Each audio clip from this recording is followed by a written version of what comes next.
Okay, I have a feeling that discussing Alan Wake 2 is something that has the potential to spark a lot of emotions, that the fans of Alan Wake and the Remedy-connected universe are probably much more interested in the opinions of someone who is familiar with the games and the story. I can't offer you that. What I can offer you is my perspective as a longtime fan of the survival horror genre, as a fan of the bizarre and imaginative story of the Silent Hill trilogy, as a fan of David Lynch films and Twin Peaks. If that's not good enough, this video isn't for you, and there are dozens of 10 out of 10 perfect reviews out there for you to check out from people who just eat this stuff up. Before we get started, I'm announcing that Alan Wake 2 on PC gets an F immediately, because it requires an internet connection to play, even though it's a single-player game. During my play session, the internet went down in my neighborhood, halting my progress for the night. That's really frustrating. Don't get this game on PC through the Epic Games Store. Any game that will not allow you to play its single-player content offline gets an F on this channel, regardless of how good the game may be. So, Alan Wake 2, PC, Epic Games Store, F. I can launch Sifu offline, I can launch A Plague Tale Innocence, but Alan Wake 2 requires me to be logged in for its exclusively single-player campaign. Don't buy it on Epic Games, don't support this business practice. You also cannot disable the achievement notifications on Epic Games, so your immersion will be broken every time by a stupid dinging sound and a pop-up. I actually had to go into the system files and delete the Epic Store overlay to stop this. Epic Games Store, man. Best PC game launcher of 2007.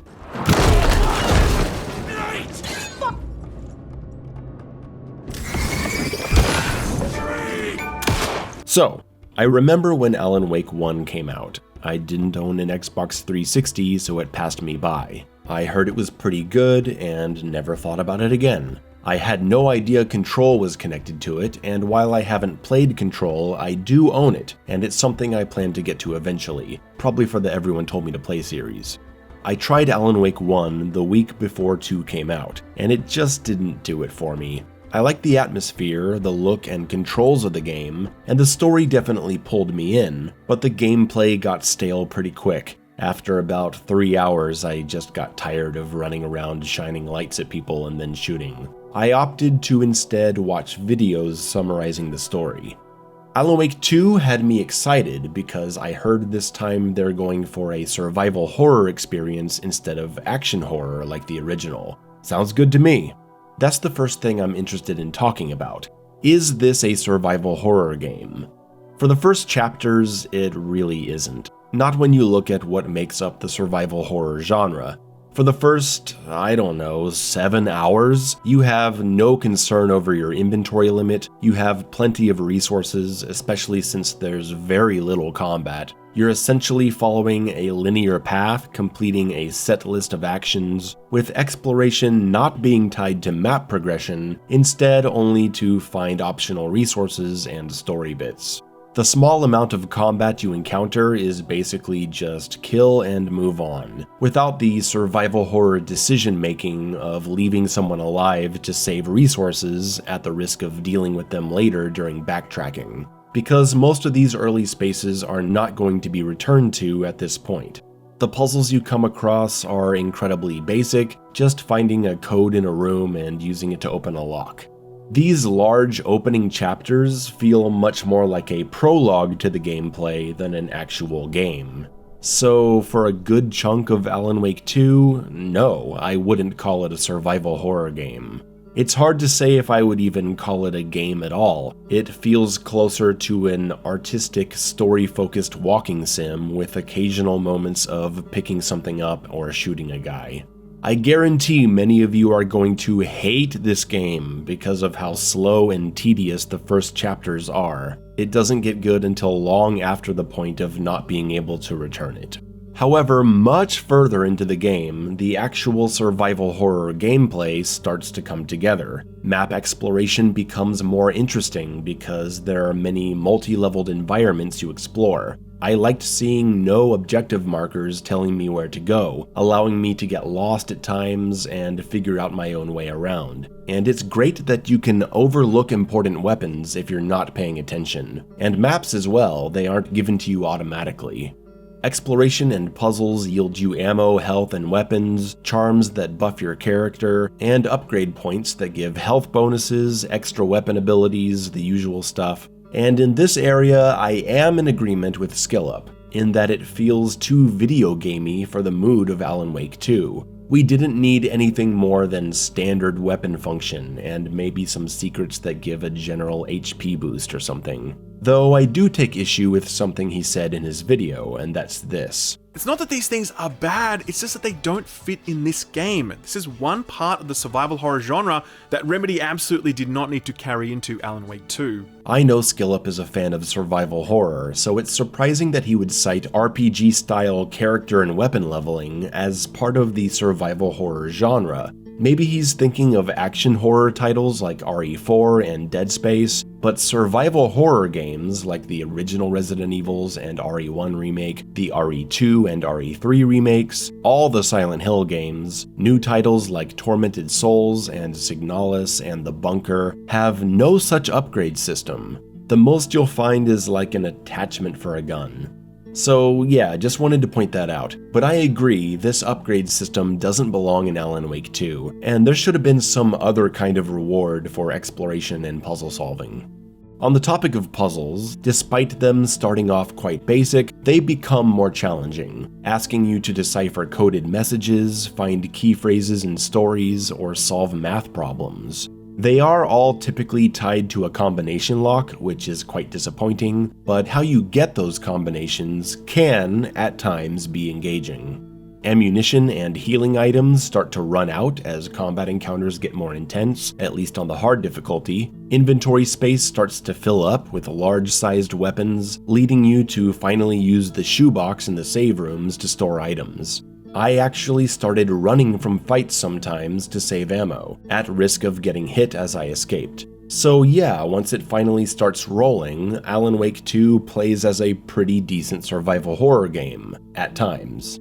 When it's not doing that, it's focused on telling you a story. One that I'm not very good at understanding, though the videos I saw on Alan Wake 1 and Control definitely helped me appreciate what's going on more.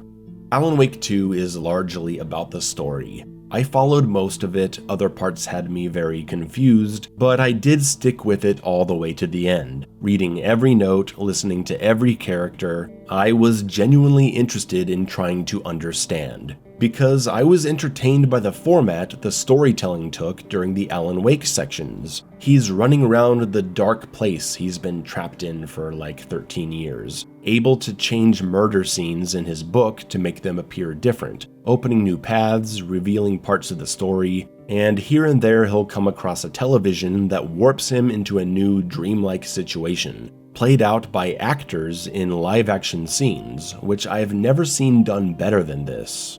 I gotta say that I enjoyed this stuff, because the artistic journey the story takes us on is far more interesting than the moment-to-moment gameplay, which never really rises beyond decent, and for much of the experience just feels like walking around.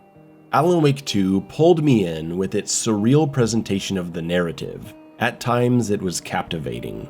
My favorite parts of the game were when I was not playing. Sitting and watching all the personal tapes of Alan's wife was definitely a highlight. Watching him freak out on the stage of a talk show was intriguing. I even stood and watched the entire 15-minute film that plays in the cinema.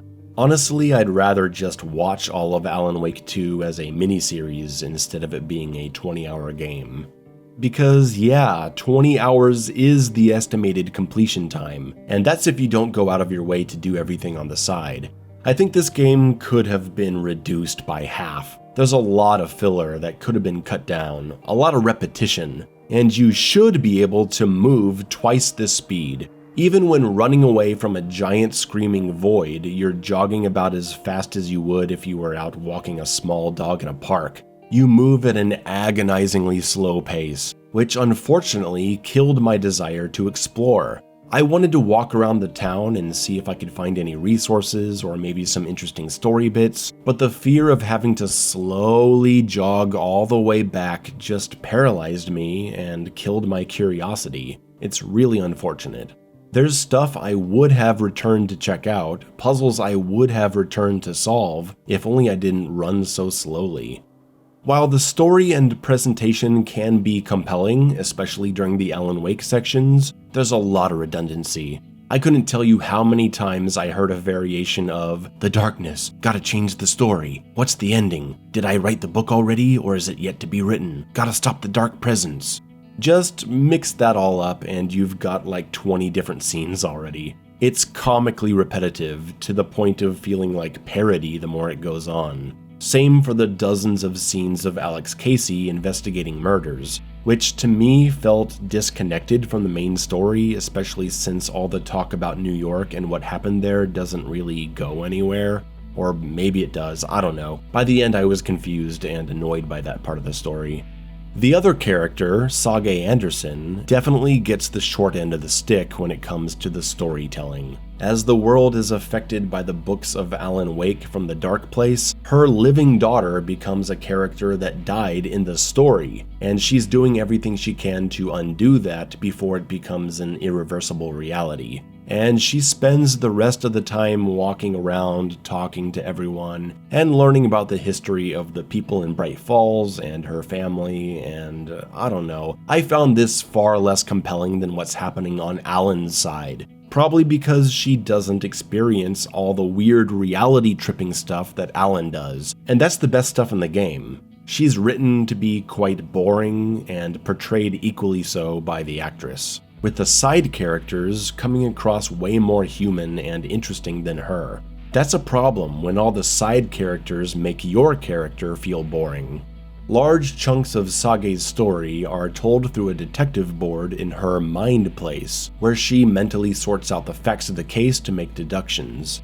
At first I thought this was charming, a cool way to piece the story together, playing the detective, but it soon grows to be incredibly tedious. And it's because you don't actually learn anything here. She's just repeating things you already know, coming to conclusions you already arrived at upon seeing the evidence. Sometimes you already saw what happened in a cutscene, and you're just waiting for her to figure it out and then state it twice. Day 4 of trying to locate Under the Mayo. It's urgent. An anonymous tip has led me here. It appears someone was having a drink at this table. Could it be Mayo? A soda can sits on its side on the table, spilling its contents. There appears to be some kind of liquid coming out of the can. Upon tasting the liquid, I determine that it is, in fact, soda. Next to the can, I found a coffee mug. Inside the coffee mug is another liquid. Smelling the liquid tells me immediately that it is alcohol. Probably whiskey. Mayo always gets the cheapest whiskey. That cheap bastard. Further inspection of the coffee mug reveals a logo.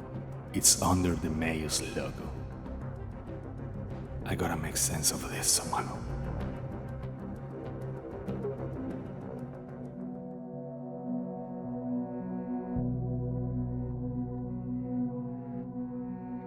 I found a soda can on a table, knocked over, spilling soda onto the surface.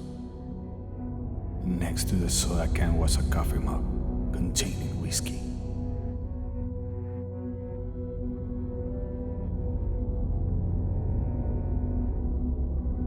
Under the Mayo likes whiskey. Could this mug belong to him? The coffee mug had Under the Mayo's logo on it.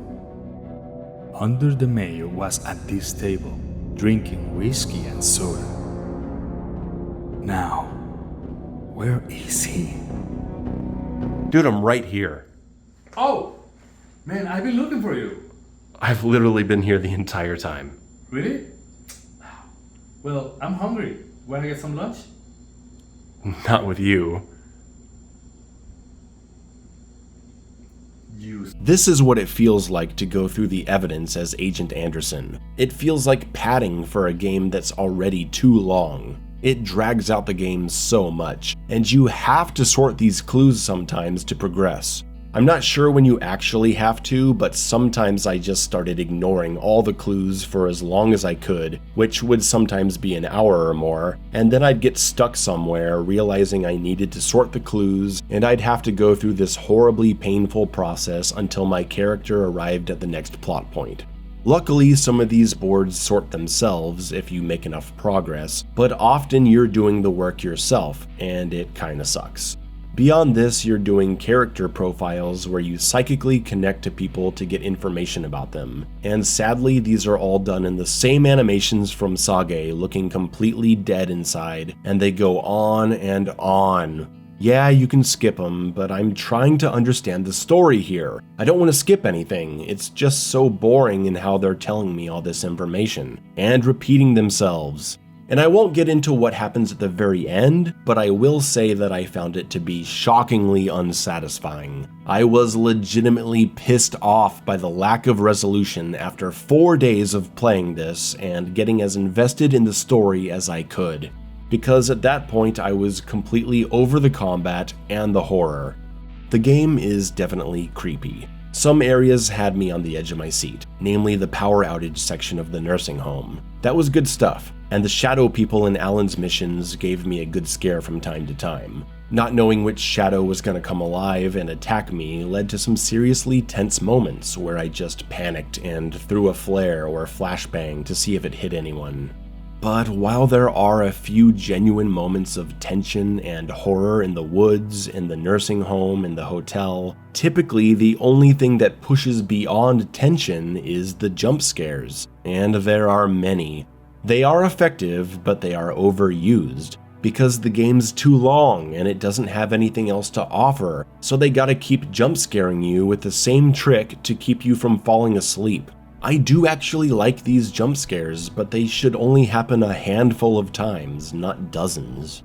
And the combat, despite being deeper than the original and incorporating aspects like defensive weapons and sub-weapon quick slots that make it feel like a modern Resident Evil game, it just gets old, because there's like 3 enemy types in the whole fucking game. It's just shadow people and the occasional dog. It never changes. It's just dudes swinging pipes at you, teleporting around, throwing stuff in the dark, using your light sources to take away their protection, shooting their weak points, and moving on.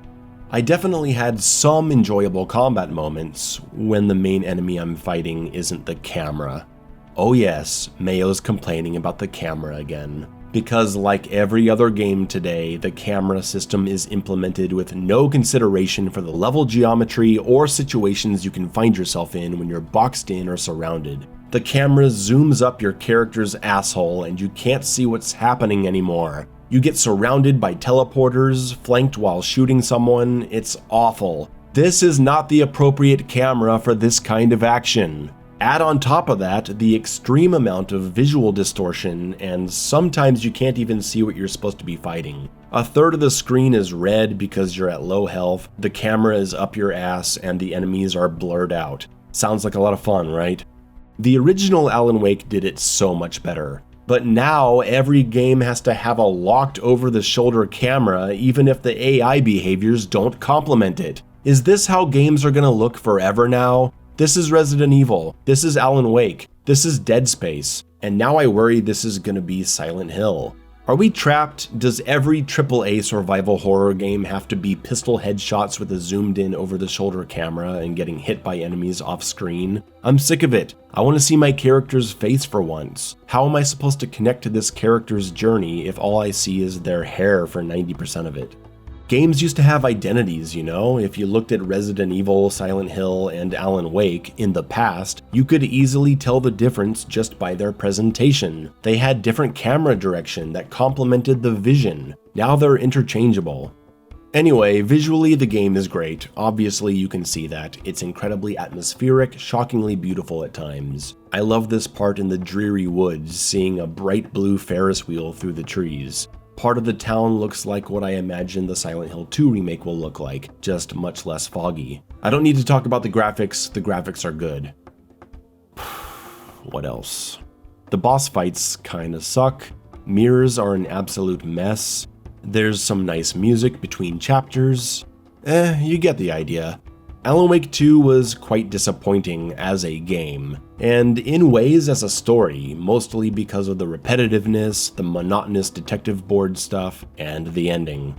But I also enjoyed the combat and exploration at times, mostly towards the middle, and the sheer level of artistry shown in the live-action scenes and some of the environmental effects can't be overstated. It's a unique experience that strives to be considered more as a piece of interactive art than a video game. And when Alan Wake 2 had my attention, it had my undivided attention. I just wish it had done more to round out the rest of the experience. There's no way in hell I would ever replay Alan Wake 2, but I'd certainly be interested in learning more about its story. If it were a shorter game, more focused on smart gameplay, I would go through it again and do all the detective work myself. Like Signalis, I repeated that game simply to better understand the characters and story. Alan Wake 2 will get no such chance. It's just not fun enough to play. And the last thing I'll say is that even though Alan Wake 2 was a very mixed experience for me, I am incredibly happy to see big budget horror games doing well. For a while it felt like horror was confined to the indie space, but with the Resident Evil remakes and now Alan Wake 2, I think horror is in a good place. Alan Wake 2 isn't necessarily one of my favorites of the year, but it will be for many people. Hopefully horror games in their many forms will continue to sit high alongside other giants of the industry, earning the respect it deserves, until the Silent Hill 2 remake comes along and stinks up the room. I'm Under the Mayo, make sure you're subbed and have notifications on so you're notified about my latest uploads. Like the video, and now I gotta get to editing this fast cause RoboCop Rogue City is on the way.